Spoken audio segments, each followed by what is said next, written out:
السلام عليكم ورحمة الله وبركاته. الحمد لله نحمده ونستعينه ونستغفره ونعوذ بالله من شرور أنفسنا ومن سيئات أعمالنا. من يهده الله فلا مضل له ومن يضلله فلا هادي له. ونشهد أن لا إله إلا الله وحده لا شريك له. ونشهد أن سيدنا ومولانا محمدا عبده ورسوله صلى الله تعالى عليه وعلى آله وأصحابه وبارك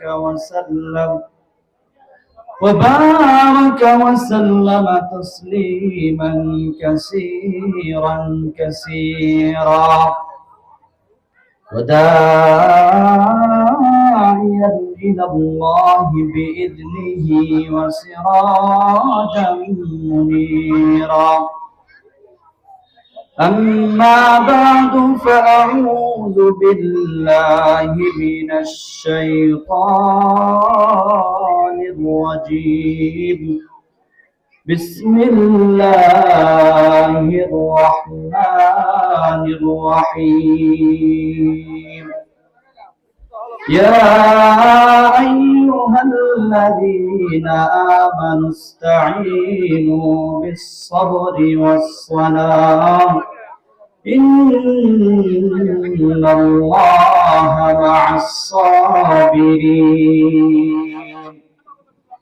صدق الله مولانا العظيم وصدق رسوله النبي الكريم. ونحن على ذلك لمن الشاهدين والشاكرين والحمد لله رب العالمين. الحمد لله। আমরা সর্বপ্রথম মহান রব্বুল আলামিনের দরবারে শুকরিয়া আদায় করি। মহান রব্বুল আলামিন আমাদেরকে আল্লাহ তাআলার বড় বিধান মাগরিবের নামাজ আদায় করার পর দামি একটি মজলিসে আসার এবং বসার তৌফিক দান করেছেন এবং দ্বীনি কিছু কথা বলার এবং শোনার মতন তৌফিক দান করেছেন। এজন্য আমরা সকলে অন্তরস্থ থেকে শুকরিয়া আদায় করি। সকলে বলি আলহামদুলিল্লাহ। আল্লাহ রাব্বুল আলামিন সূরা ইব্রাহিমের ভিতরে ঘোষণা করেন, লা ইন শাকারতুম লা আযীদান্নাকুম ওয়া লা ইন কাফারতুম ইন্না আযাবি লাশাদীদ। আল্লাহ তাআলা যাকে নিয়ামত দিল, ওই বান্দা যদি নিয়ামত পাওয়ার পরও যদি শুকরিয়া আদায় না করে, ওয়া লা ইন কাফারতুম, যদি অকৃতজ্ঞতা আদায় করে, আল্লাহ তাআলা তাকে যে পরিমাণ নিয়ামত দিয়েছে ওই নিয়ামতকে আল্লাহ তাআলা উঠিয়ে নেন। শুধু তাই না, আল্লাহ তাআলা বলেন ইন্না আযাবি লাশাদীদ, আমি তাকে কঠিন আযাবের ভিতরে রাখি। সম্মানিত হাজিরিন, আল্লাহ তাআলা আমাদেরকে এই দামি একটি মজলিসে যে আসার তৌফিক দান করেছেন। আল্লাহ তাআলা সূরাতুল জুমারের ভিতরে ঘোষণা করেন, أفمن شرح الله صدره للإسلام فهو على نور من ربه فويل للقاسية قلوبهم من ذكر الله أولئك في ضلال مبين. আল্লাহ তাআলা সূরাতুল জুমারের ভিতরে ঘোষণা করে দিয়েছেন, আফামান শারাহাল্লাহু সাদরাহু লিল ইসলাম ফাহুয়া আলা নূরিম মির রাব্বি। আল্লাহ তাআলা যার অন্তরটাকে, যার হৃদয়টাকে ইসলামের দিকে ফিরে দিয়েছেন, সেই এরকম ভাবে ইসলামের ভিতরে প্রবেশ করতে পারছে। তারপরে অংশ আল্লাহ তাআলা বলেন, ফাহুয়া আলা নূরিম মির রাব্বি। যারা দ্বীনি মজলিসের ভিতরে আসে, কোরআন ও হাদিসের বয়ান শুনে, আল্লাহ তাআলার ফেরেশতারা ফাহুয়া আলা নূরিম মির রাব্বি, আল্লাহ তাআলা এরকম ভাবে নূরের আওতার ভিতরে তারা প্রবেশ করে ফেলেছে। দামি একটি মজলিসের ভিতরে তারা আছে, যারা আসতে পারলো না, তারা এই দামি মজলিস থেকেও বঞ্চিত হয়েছে। আল্লাহ তাআলা আমাদেরকে, যাদেরকে কবুল করছেন, তারাই এই মজলিসের ভিতরে আসতে পারছে। আর যাদেরকে আল্লাহ তাআলা কবুল করেন নাই, তারা এখনো পর্যন্ত জোহরের নামাজের পর থেকে অনুষ্ঠান শুরু হচ্ছে, তো এখন পর্যন্ত যারা এরকম ভাবে মাইকের আওয়াজ পাওয়ার পরেও যারা প্যান্ডেলের ভিতরে আসলো না, আল্লাহ তাআলা বুঝে গেল তাদেরকে আল্লাহ তাআলা কবুল করেন নাই। যাদেরকে কবুল করছেন তারাই একমাত্র এই প্যান্ডেলের ভিতরে আসতে পারছে। তো আল্লাহ তাআলা অশেষ মেহেরবান এবং করুণা, আমাদেরকে তৌফিক দান করছেন বিদায় আমরা এখানে আসতে পারছি। সম্মানিত হাজিরিন, আমি যে আয়াতে কারিমা তেলাওয়াত করেছি, আল্লাহ তাআলা যদি চাহে তো এই আয়াতকে সামনে রেখে এর ভিতরে অল্প কিছু কথা বলে আমি আমার বক্তব্য শেষ করে দেব। ওয়া মা তাওফীকি ইল্লা বিল্লাহ।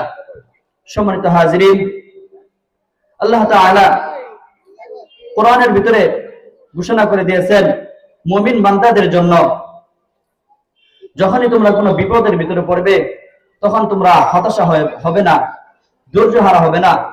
আল্লাহ তাআলা তার কালামের ভিতরে ঘোষণা করেন, ইয়া আইয়ুহাল্লাযীনা আমানু ইসতাঈনু বিস-সাবরি ওয়াস-সালাহ ইন্নাল্লাহা মা'আস-সাবিরিন। হে ঈমানদার বান্দাগণ, ইয়া আইয়ুহাল্লাযীনা আমানু ইসতাঈনু বিস-সাবরি ওয়াস-সালাহ। আল্লাহ রাব্বুল আলামিন সূরাতুল বাকারার ভিতরে জানিয়ে দিয়েছেন, ইয়া আইয়ুহাল্লাযীনা আমানু, হে ঈমানদারেরা, আমানু ইসতাঈনু বিস-সাবরি ওয়াস-সালাহ, তোমরা ধৈর্য এবং সালাতের মাধ্যমে আল্লাহ তাআলার কাছে সাহায্য প্রার্থনা করো। আল্লাহ তাআলা আমাদেরকে জানিয়ে দিয়েছেন আমরা নামাজ এবং ধৈর্যের মাধ্যমে আল্লাহ তাআলার কাছে সাহায্য প্রার্থনা করব। সম্মানিত হাজিরিন, তারপরে অংশ আল্লাহ তাআলা বলেন, আল্লাহ তাআলা মুমিনদেরকে সুসংবাদ দিচ্ছেন, ইন্নাল্লাহা মা'আস-সাবিরিন, নিশ্চয় আল্লাহ তাআলা ধৈর্যশীলদের সঙ্গে আছেন। তারপর আল্লাহ তাআলা কি বলেন? আল্লাহ তাআলা জানিয়ে দিয়েছেন, ওয়ালা তাকুলু লিমান ইয়াকতালু ফি সাবিলিল্লাহি আমওয়াত, যারা আল্লাহ তাআলার রাস্তায় শহীদ হয়ে যাবে তাদেরকে তোমরা মৃত বলবে না। সম্মানিত হাজিরিন, এই আয়াতটা যখন নাজিল হইল বদরের যুদ্ধের সময়, ওই সময় কাফের মুশরিকরা এরকম ভাবে ঠাট্টা বিদ্রুপ করতে লাগলেন, তারা এরকম ভাবে হাসি তামাশা করতে লাগলেন। যারা বদরের যুদ্ধের ভিতরে 8 জন মুহাজির সাহাবী এবং 6 জন আনসার সাহাবী যারা এরকম ভাবে ইন্তেকাল করেছেন, আল্লাহ তাআলার রাস্তায় শহীদ হয়েছেন, তাদেরকে নিয়ে এরকম ভাবে আল্লাহ রাসূলের কাছে ঠাট্টা বিদ্রুপ করতে লাগলো। আল্লাহ তাআলা সঙ্গে সঙ্গে আয়াত নাযিল করে দিলেন, বাল আহইয়াউ ওয়ালাকিন লা তাশউরুন,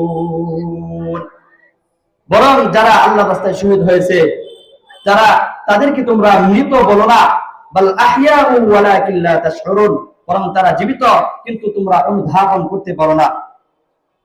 সম্মানিত হাজিরিন, আল্লাহ তাআলা তারপর অংশ বলেন, ওয়ালা নাবলুওয়ান্নাকুম বিশাইইম মিনাল খাউফি ওয়াল জু'i ওয়া নাকসিম মিনাল আমওয়ালি ওয়াল আনফুসি ওয়াস সামারাত ওয়া বাশশিরিস সাবিরিন। আমি তোমাদেরকে পরীক্ষা করব, সেই পরীক্ষা তোমাদের জানের বিনিময়ে, কোন বস্তুর বিনিময়ে, তোমাদের ফসলের বিনিময়ে, তোমাদের মালের বিনিময়ে, যে কোনো কিছু বিষয়ে আমি তোমাদেরকে পরীক্ষা করব। পরীক্ষা করে আল্লাহ তাআলা আমাদেরকে এরকম ভাবে কোরআনের ভিতরে তুলে ধরেন। আম্বিয়া ইকরাম আলাইহিস সালাতু ওয়াস সালামের জীবনী আল্লাহ তাআলা কোরআনের ভিতরে তুলে দিলেন। আমরা যদি লক্ষ্য করে দেখি, আল্লাহর পয়গম্বর ইউনূস আলাইহিস সালাতু ওয়াস সালামের দিকে যদি লক্ষ্য করে দেখি, ইউনূস আলাইহিস সালাতু ওয়াস সালাম যখন তার জাতিকে ছেড়ে, তার কওমকে ছেড়ে যখন সমুদ্র যখন পার হচ্ছিলেন, আল্লাহ তাআলার হুকুমে বিশাল মাছ যখন হযরতে ইউনূস আলাইহিস সালাতু ওয়াস সালামকে যখন গিলে ফেললো, তখন ইউনূস আলাইহিস সালাতু ওয়াস সালাম একদিন দুই দিন নয়, 40 দিন থাকার পরেও সুস্থভাবে বের হয়ে আসলেন। সুবহানাল্লাহ। সম্মানিত হাজিরিন, আল্লাহর পয়গম্বর ইউনূস আলাইহিস সালাতু ওয়াস সালামের দিকে আমরা লক্ষ্য করে দেখি। আল্লাহর পয়গম্বর ইউনূস আলাইহিস সালাতু ওয়াস সালাম যখন তার কওমকে ছেড়ে চলে যাচ্ছিলেন, ওই সময়ের ভিতরে বিশাল মাছ যখন তাকে গিলে ফেললো, তাফসীরে মারিফুল কোরআনের ভিতরে আছে একটা মাছ আরেকটা মাছকে গিলে ফেললো। ওই সময় আল্লাহর পয়গম্বর ইউনূস আলাইহিস সালাতু ওয়াস সালাম একদিন দুই দিন নয়, 40 দিন থাকার পরেও সুস্থভাবে বের হয়ে আসলেন। আল্লাহ তাআলার পয়গম্বর ইউনূস আলাইহিস সালাতু ওয়াস সালাম বিশাল সমুদ্রের নিচে যাওয়ার পরেও ওই সময় আল্লাহ তাআলা হযরতে জিবরাইল আলাইহিস সালাতু ওয়াস সালামকে পাঠালেন। পয়গম্বর যেখানে যাক, নবীরা যেখানে যাক, ফেরেশতারাও সেখানে যাক। হযরতে ইউসুফ আলাইহিস সালাতু ওয়াস সালামের দিকে লক্ষ্য করে দেখি, আল্লাহর পয়গম্বর ইউসুফ আলাইহিস সালাতু ওয়াস সালামকে যখন কারাবন্দির ভিতরে, জেলের ভিতরে যখন গ্রেফতার করে রাখলেন, ওই সময় আল্লাহর পয়গম্বর ইউসুফ আলাইহিস সালাতু ওয়াস সালামের কাছে আল্লাহ তাআলার ফেরেশতা জিবরাইল আলাইহিস সালাতু ওয়াস সালামকে পাঠালেন। তখন আল্লাহর পয়গম্বর ইউসুফ আলাইহিস সালাতু ওয়াস সালাম বললেন, ওগো আল্লাহর ফেরেশতা জিবরাইল, তুমি কেন এখানে আসছো? তুমি কেন এই অপবিত্র জায়গার ভিতরে আসছো? তখন জিবরাইল আলাইহিস সালাতু ওয়াস সালাম জবাব দিলেন, আল্লাহর পয়গম্বর ইউসুফ আলাইহিস সালাতু ওয়াস সালাম যে জেলের ভিতরে আসছে, সেই জেল আর অপবিত্র রয়েছে না, সেই জেল পবিত্র হয়ে গেছে। সুবহানাল্লাহ। হযরতে ইউনূস আলাইহিস সালাতু ওয়াস সালাম যখন বিশাল মাছের নিচে, যখন পানির নিচে যখন এরকম ভাবে আওয়াজ শুনতে পারলেন, ওই সময় গুনগুন গুন করে আওয়াজ শোনার সময় জিবরাইল আলাইহিস সালাতু ওয়াস সালামকে জিজ্ঞাসা করলেন, 80,000 পরদেশে আসার পরেও কিসের আওয়াজ শোনা যায়? তখন আল্লাহর পয়গম্বর ইউনূস আলাইহিস সালাতু ওয়াস সালাম যখন জিবরাইলকে বলল, এই পাথরের, এই সমুদ্রের নিচে যতগুলো পাথর আছে, সমস্ত পাথরগুলো আল্লাহ তাআলার তাসবিহ আদায় করতেছে। সুবহানাল্লাহ। 80,000 পরদেশে আসার পরেও সেখান থেকে ইউনূস আলাইহিস সালাতু ওয়াস সালাম শুনতে পারলেন এরকম ভাবে আল্লাহ তাআলা তাসবিহ আদায় করতেছে। তখন আল্লাহ পয়গম্বর ইউনূস আলাইহিস সালাতু ওয়াস সালাম বললেন, যদি সমুদ্রের পাথররা যদি এরকম ভাবে আল্লাহ তাআলা তাসবিহ আদায় করে, তাহলে আমি কেন পারবো না? আমি কেন বাছাইকৃত পয়গম্বর হওয়া সত্ত্বেও আমি কেন তাসবিহ আদায় করতে পারবো না? তখন আল্লাহর পয়গম্বর ইউনূস আলাইহিস সালাতু ওয়াস সালাম শুরু করে দিলেন, লা ইলাহা ইল্লা আনতা সুবহানাকা ইন্নী কুনতু মিনাজ জালিমিন। আল্লাহর পয়গম্বর ইউনূস আলাইহিস সালাতু ওয়াস সালাম যখন এই দোয়াটা পাঠ করলেন, আল্লাহ তাআলার সাথে সাথে হযরত ইউনূস আলাইহিস সালাতু ওয়াস সালামকে সেই জালিমদের অন্তর্ভুক্ত হয়ে গিয়েছিল, বিপদের ভিতরে ছিল। আল্লাহ তাআলা শুধু উদ্ধার করলেন তাই না, তারপর আল্লাহ তাআলা জবাব দিয়েছেন, ফাস্তাজাবনা লাহু ওয়া নাজ্জাইনাহু মিনাল গাম্মি ওয়া কাযালিকা নুনজিল মুমিনিন। যখনই কোনো আমার মুমিন বান্দারা যখন কোনো বিপদের ভিতরে পড়বে, যখন আল্লাহ তাআলার শরণাপন্ন করবে, আল্লাহ তাআলা হযরত ইউনূস আলাইহিস সালাতু ওয়াস সালামকে যেভাবে উদ্ধার করেছেন, ওয়া কাযালিকা নুনজিল মুমিনিন, মুমিন বান্দাদেরকেও সেভাবে উদ্ধার করব। আল্লাহ তাআলা অন্য আয়াতের ভিতরে ঘোষণা করেন, ওয়া কানা হাক্কান আলাইনা নাসরুল মুমিনিন। যখন মুমিন বান্দারা বিপদের ভিতরে পড়ে, তখন আল্লাহ তাআলা ওই মুমিন বান্দাদেরকে সাহায্য করা আল্লাহ তাআলা ওয়াজিব আবশ্যক হয়ে যায়। তো সম্মানিত হাজিরিন, আমরা যে কোনো বিপদের ভিতরে পড়বো না কেন, তখনই আল্লাহ তাআলার ওই সময় সব সময় আল্লাহ তাআলার শরণাপন্ন করব। আল্লাহ তাআলা হযরত ইউনূস আলাইহিস সালাতু ওয়াস সালামকে যেভাবে সাহায্য করেছেন, এরকম ভাবে মুমিন বান্দাদেরকে সেভাবে সাহায্য করবেন।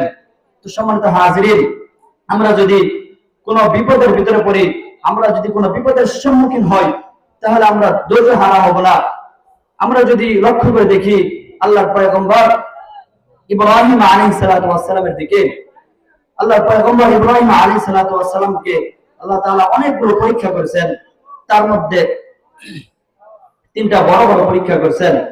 বড় বড় পরীক্ষা করার মধ্যে আল্লাহ তাআলার পয়গম্বর ইব্রাহিম আলাইহিস সালাতু ওয়াস সালামকে সর্বপ্রথম যে পরীক্ষাটা দেওয়া হয়েছে, সেটা হলো যখন আল্লাহর পয়গম্বর ইব্রাহিম আলাইহিস সালাতু ওয়াস সালামকে তার পিতা আজর এরকম ভাবে মূর্তি পূজা করার জন্য তারা সকলেই দাওয়াত দিল, তখন আল্লাহর পয়গম্বর ইব্রাহিম আলাইহিস সালাতু ওয়াস সালাম তাদের সাথে গেলেন না। যখন তারা সকলেই চলে গেলেন, চলে যাওয়ার পর যতগুলো মূর্তি আছে সবগুলো মূর্তিকে বাইরে ভাঙলেন, আর বড় মূর্তির কাছে যে লাঠি অথবা কোড়াল দিয়ে ভাঙছেন, ওই লাঠিটা ঝুলিয়ে রাখলেন। তারপর তারা আসার পরে নমরুদের কাছে বিচার দিল। বিচার দেওয়ার পর আল্লাহর পয়গম্বর ইউনূস ইব্রাহিম আলাইহিস সালাতু ওয়াস সালামকে তখন বিশাল আগুনের ভিতরে ফেলে দেওয়া হবে। তখন আল্লাহর পয়গম্বর ইব্রাহিম আলাইহিস সালাতু ওয়াস সালাম একটু ঘাবড়ালেন না। সম্মানিত হাজিরিন, আমরা যদি ইব্রাহিম আলাইহিস সালাতু ওয়াস সালামের সেই ধৈর্য থেকে লক্ষ্য করি, তাহলে আমরা বুঝতে পারবো আল্লাহর পয়গম্বর ইব্রাহিম আলাইহিস সালাতু ওয়াস সালামকে যখন বিশাল আগুনের সামনে রাখা হলো, ওই সময় আল্লাহ তাআলার দুইজন ফেরেশতা আসলেন, হযরতে মিকাঈল আলাইহিস সালাতু ওয়াস সালাম এবং হযরতে জিবরাইল আলাইহিস সালাতু ওয়াস সালাম এসে বললেন, ও আল্লাহর পয়গম্বর, আপনি আমাদেরকে বলুন আপনার যে আগুনগুলো আছে এই আগুনগুলো নিভিয়ে দেই। আল্লাহর পয়গম্বর ইব্রাহিম আলাইহিস সালাতু ওয়াস সালাম কি জবাব দিলেন? তোমাদেরকে যে আল্লাহ তাআলা সৃষ্টি করেছে, আমাকেও সেই আল্লাহ তাআলা সৃষ্টি করেছে। আসমান জমিন আল্লাহ তাআলা যে সৃষ্টি করেছে, সমস্ত কিছু যে আল্লাহ তাআলা সৃষ্টি করেছে, ওই আল্লাহ তাআলা কি আমাদেরকে দেখেন না? আমি যে আগুনের ভিতরে জ্বলে পড়ে ছারখার হয়ে যাব। সুবহানাল্লাহ। আল্লাহর পয়গম্বর ইব্রাহিম আলাইহিস সালাতু ওয়াস সালাম যখন ফেরেশতাদেরকে এই জবাবটা দিলেন, আল্লাহ তাআলা কোরআনের ভিতরে তুলে দিলেন, কুল ইয়া নারু কুনি বারদাও ওয়াসালাম আলা ইব্রাহিম। আল্লাহর পয়গম্বর ইব্রাহিম আলাইহিস সালাতু ওয়াস সালামের জন্য ওই আগুন, ওই বাসস্থান এরকম ভাবে শান্তিময় স্থান হয়ে গেলেন, শান্তিময় বাসস্থান হয়ে গেলেন। আল্লাহ তাআলা ইব্রাহিম আলাইহিস সালাতু ওয়াস সালামকে, এটা ছিল ইব্রাহিম আলাইহিস সালাতু ওয়াস সালামের প্রথম পরীক্ষা। এরকম ভাবে ধাপে ধাপে আল্লাহর পয়গম্বর ইব্রাহিম আলাইহিস সালাতু ওয়াস সালাম ধৈর্যের অনেকগুলো পরীক্ষা দিয়েছেন। তার মধ্যে এটা হলো সর্বপ্রথম পরীক্ষা। পরীক্ষা দেওয়ার পর আল্লাহ তাআলার কাছে দোয়া করলেন, রব্বি হাবলি মিনাস সালিহিন, ওগো আল্লাহ আমাকে একটা নেককার সন্তান দাও। কিতাবের ভিতরে আসছে 80 অথবা 82 বছর বয়সে আল্লাহ তাআলা হযরতে ইব্রাহিম আলাইহিস সালাতু ওয়াস সালামকে একজন নেককার সন্তান দিলেন, হযরতে ইসমাঈল আলাইহিস সালাতু ওয়াস সালাম।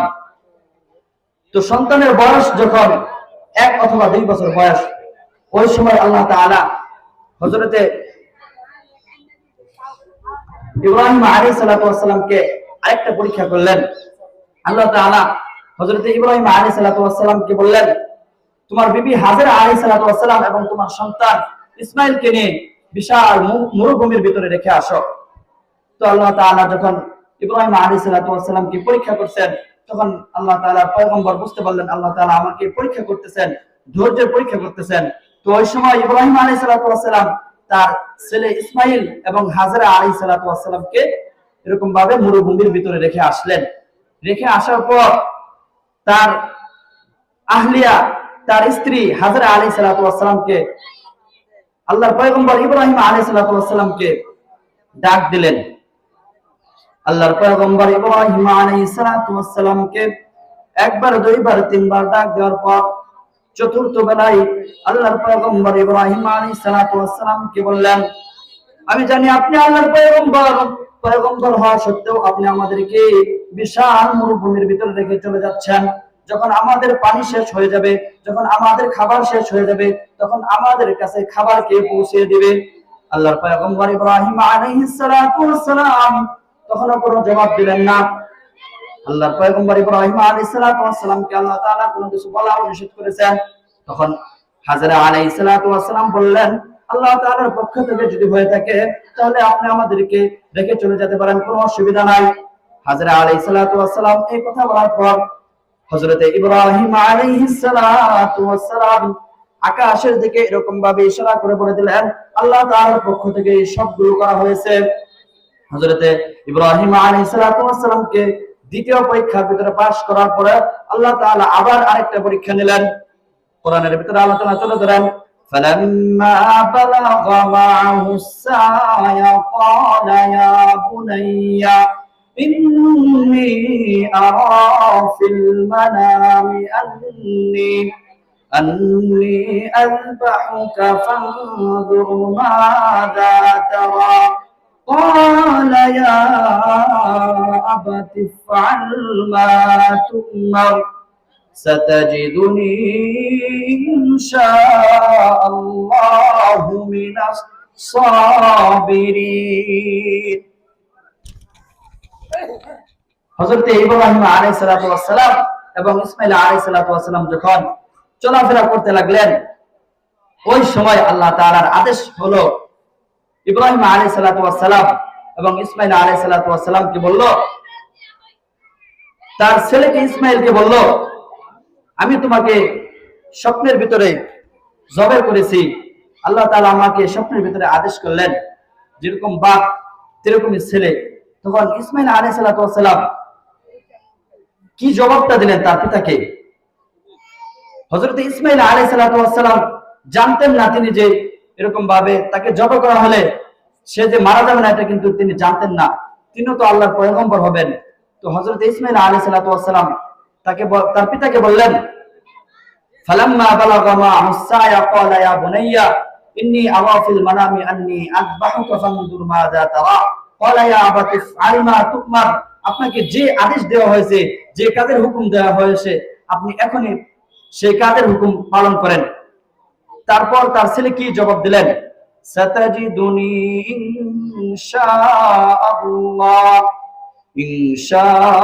ইনশাআল্লাহু মিনাস সাবিরিন। আল্লাহ চাহে তো আমাকে ধৈর্যশীলদের মধ্যে পাবেন। যেরকম বাপ তেরকম ছেলে। হযরতে ইব্রাহিম আলাইহিস সালাতু ওয়াস সালামকে এই তিনটা পরীক্ষা দেওয়ার পরে আল্লাহ তাআলা কি করলেন? আল্লাহ তাআলা হযরতে ইব্রাহিম আলাইহিস সালাতু ওয়াস সালামকে ধাপে ধাপে পরীক্ষা দেওয়ার পর আল্লাহ তাআলা এরকম ভাবে গোটা মুসলিম, গোটা উম্মত, সমস্ত উম্মতের এরকম ভাবে পিতা বানিয়ে দিলেন, সমস্ত জাতির পিতা বানিয়ে দিলেন। মিল্লাতা আবিকুম ইব্রাহিম ওয়া সাম্মাকুমুল মুসলিমিন। পুরা মুসলিম জাতির পিতা বানিয়ে দিলেন। এরকম ভাবে আল্লাহ তাআলার কাছে ধৈর্য ধরার কারণে, আল্লাহ তাআলার কাছে পরীক্ষা দেওয়ার কারণে হযরতে ইব্রাহিম আলাইহিস সালাতু ওয়াস সালাম সবগুলো পরীক্ষার ভিতরে পাশ করলেন। পাশ করার পরে আল্লাহ তাআলা হযরতে ইব্রাহিম আলাইহিস সালাতু ওয়াস সালামকে গোটা উম্মত, গোটা জাতির এরকম ভাবে পিতা বানিয়ে দিলেন। কিসের জন্য? তখন তিনি ধৈর্য হারা হন নাই, সবর করছেন। আল্লাহ তাআলা আমাদেরকে যখনই কোনো রোগ দিবে, যখনই কোনো মুসিবত আমাদের কাছে আসবে, আমরা এরকম ভাবে হতাশা হয়ে যাব না, ঘাবড়িয়ে যাব না। তো আমরা যদি এরকম ভাবে আমাদের যদি জ্বর আসে, ঠান্ডা লাগে, কাশি লাগে, আমরা যদি এরকম বলি আমাদের কি আল্লাহ তাআলা শুধু জ্বর দেন, এমন কোনো কিছু বলবো না যে কথা বলার দ্বারা আমার ঈমান চলে যায়। এমন কোনো কিছু বলবো না যে কথা বলার দ্বারা আল্লাহ তাআলা আমার উপর লানত করে। সম্মানিত হাজিরিন, এরকম ভাবে আল্লাহ তাআলা সুস্থতাও আল্লাহ তাআলার নিয়ামত, অসুস্থতাও আল্লাহ তাআলার নিয়ামত। আল্লাহ তাআলা আমাদেরকে যখন কোন অসুস্থতার ভিতরে রাখবেন, তখন আমাদের আল্লাহ তাআলা এরকম ভাবে মুমিন বান্দাদেরকে আল্লাহ তাআলা পরীক্ষা করতে থাকেন। তো আমরা ওই সময় হতাশা হব না, ঘাবড়িয়ে যাব না। তো আমরা যদি হযরতে আইয়ুব আলাইহিস সালাতু ওয়াস সালামের দিকে যদি লক্ষ্য করে দেখি, আল্লাহর পয়গম্বর আইয়ুব আলাইহিস সালাতু ওয়াস সালামকে আল্লাহ তাআলা বিশাল এরকম ভাবে বাদশাহী দান করেছিলেন। হযরত আইয়ুব আলাইহিস সালাতু ওয়াস সালামকে আল্লাহ তাআলা দেশের প্রেসিডেন্ট বানিয়ে দিয়েছিলেন। হযরত আইয়ুব আলাইহিস সালাতু ওয়াস সালামের কথা আল্লাহ তাআলা কোরআনের ভিতরে তুলে ধরেন, যখন ফেরেশতাদেরকে আল্লাহ তাআলা এরকম ভাবে বলতে লাগলেন, আমার আইয়ুবকে এত নাজ নিয়ামত দেওয়ার পরেও আইয়ুব একটা বারের জন্য আমাকে বলে না, তখন এই কথাটা শয়তানে শুনে ফেললো। শোনার পর এরকম ভাবে বলল, এখন এরকম ভাবে নাজ নিয়ামতের ভিতরে আছে দেখে আপনাকে স্বর্ণাপন্ন করতেছে, আর যখন তাকে যদি এই নাজ নিয়ামত গুলো আপনি যদি উঠিয়ে নেন তাহলে আপনাকে ভুলে যাবে। তখন শয়তান যখন এই কথা বলল, আল্লাহ তাআলা বলল, আইয়ুবকে আমি নাজ নিয়ামত দিয়েছি, আইয়ুব এখন পর্যন্ত আমাকে স্বর্ণাপন্ন করতেছে। এরকম ভাবে শয়তানের কথা শোনার পর আল্লাহ তাআলা হযরত আইয়ুব আলাইহিস সালাতু ওয়াস সালামকে পরীক্ষা করলেন। আল্লাহর পয়গম্বর হযরত আইয়ুব আলাইহিস সালাতু ওয়াস সালামকে যখন পরীক্ষা করা হলো, ওই সময়ের ভিতরে শয়তান কি করলো, আইয়ুব আলাইহিস সালাতু ওয়াস সালামের যত সম্পত্তি ছিল এরকম ভাবে সমস্ত সম্পত্তিগুলো কি করলো, নষ্ট করে ফেললো। আল্লাহর পয়গম্বর আইয়ুব আলাইহিস সালাতু ওয়াস সালাম তখনও ঘাবড়ালেন না। হযরত আইয়ুব আলাইহিস সালাতু ওয়াস সালামের যতগুলো সন্তানাদি ছিল সমস্ত সন্তানাদিগুলো মেরে ফেললো শয়তান। তারপর আইয়ুব আলাইহিস সালাতু ওয়াস সালাম একটি বারের জন্য ঘাবড়ালেন না। আল্লাহর পয়গম্বর আইয়ুব আলাইহিস সালাতু ওয়াস সালামকে যখন এলাকা থেকে তাড়িয়ে দিল, এলাকাবাসী যখন আইয়ুব আলাইহিস সালাতু ওয়াস সালামকে যখন তাড়িয়ে দিল, তখন আইয়ুব আলাইহিস সালাতু ওয়াস সালাম তখন আল্লাহ তাআলাকে ভুলে গেলেন না। আল্লাহ তাআলার স্বর্ণাপন্ন থেকে একটি বারের জন্য, একটি মুহূর্তের জন্য আল্লাহ তাআলাকে বললেন না। আল্লাহর পয়গম্বর আইয়ুব আলাইহিস সালাতু ওয়াস সালামকে যখন একদিন দুই দিন নয় 18টি বছর পর্যন্ত যখন পোকায় খাওয়া শুরু হলো, আল্লাহর পয়গম্বর আইয়ুব আলাইহিস সালাতু ওয়াস সালাম কে যখন সমস্ত শরীরগুলো পোকায় খেয়ে ফেলল, যখন একটা পোকা যখন তার জিহ্বার ভিতরে যখন কামড় দিল, তখনই আল্লাহ তাআলার কাছে ফরিয়াদ করলো, আমাকে 18টি বছর পর্যন্ত পোকায় খেয়েছে, তারপরে কোনো কষ্ট লাগে নাই, আমাকে যদি জিহ্বার ভিতরে যদি আমার যদি পোকা ধরে যায় তাহলে তোমার মতন প্রভুর নাম কিভাবে ডাকবো, আল্লাহ তাআলা তোমার তাসবিহ কিভাবে আদায় করব। আল্লাহ তাআলা হযরত আইয়ুব আলাইহিস সালাতু ওয়াস সালামের প্রশংসা কোরআনের ভিতরে তুলে দিলেন, ওয়া আইয়ুবা ইয নাদা রাব্বাহু আন্নী মাসসানিয়াদ-দুররু ওয়া আনতা আরহামুর রাহিমিন। হযরত আইয়ুব আলাইহিস সালাতু ওয়াস সালামের ঘটনা আল্লাহ তাআলা কোরআনের ভিতরে তুলে ধরলেন। আমাদের যখনই কোনো অসুস্থ হয়ে পড়ব, যখনই কোনো আমরা বিপদের ভিতরে পড়ব, আমরা হতাশা হব না। আল্লাহ তাআলা কোরআনের ভিতরে তুলে ধরেন, লা তাকনাতু মির রাহমাতিল্লাহ ইন্নাল্লাহা ইয়াগফিরুয যুনুবা জামিআ ইন্নাহু হুয়াল গফুরুর রহিম। আল্লাহ তাআলা কোরআনের ভিতরে জানিয়ে দিয়েছেন, লা তাকনাতু মির রাহমাতিল্লাহ, ওগো আমার বান্দারা তোমরা যদি গুনাহ করে ফেলো এরকম ভাবে আল্লাহ তাআলার কাছে তওবা করো, আল্লাহ তাআলার কাছে সাহায্য চাও। আল্লাহ তাআলা বলেন, লা তাকনাতু মির রাহমাতিল্লাহ, তোমরা আমার রহমত হইতে নিরাশ হও না। আল্লাহ তাআলা ক্ষমাশীল, আল্লাহ তাআলা মেহেরবান। আল্লাহ তাআলা এরকম ভাবে যত মুমিন বান্দা হবে যদি কোনো বিপদের ভিতরে চলে, আল্লাহ তাআলা হযরতে ইউনূস আলাইহিস সালাতু ওয়াস সালামকে যেভাবে রক্ষা করেছে, যেভাবে উদ্ধার করেছে, আইয়ুব আলাইহিস সালাতু ওয়াস সালামকে যেভাবে রোগ থেকে মুক্ত করেছে, এরকম ভাবে যখনই কোনো মুমিন বান্দা যখন বিপদের ভিতরে পড়বে তখন আল্লাহ তাআলার সাথে সাথে শরণাপন্ন করে আল্লাহ তাআলা সকল মুমিন বান্দাদেরকে এরকম ভাবে ওয়া কানা হাক্কান আলাইনা নাসরুল মুমিনিন। আল্লাহ তাআলা যদি বান্দারা যদি এরকম ভাবে বিপদের ভিতরে চলে যায়, আল্লাহ তাআলা তখন ওই বান্দার প্রতি সাহায্য করা আবশ্যক হয়ে যায়। যে কথাগুলো বলা হলো, আল্লাহ তাআলা সর্বপ্রথম আমাকে এবং সকলকেই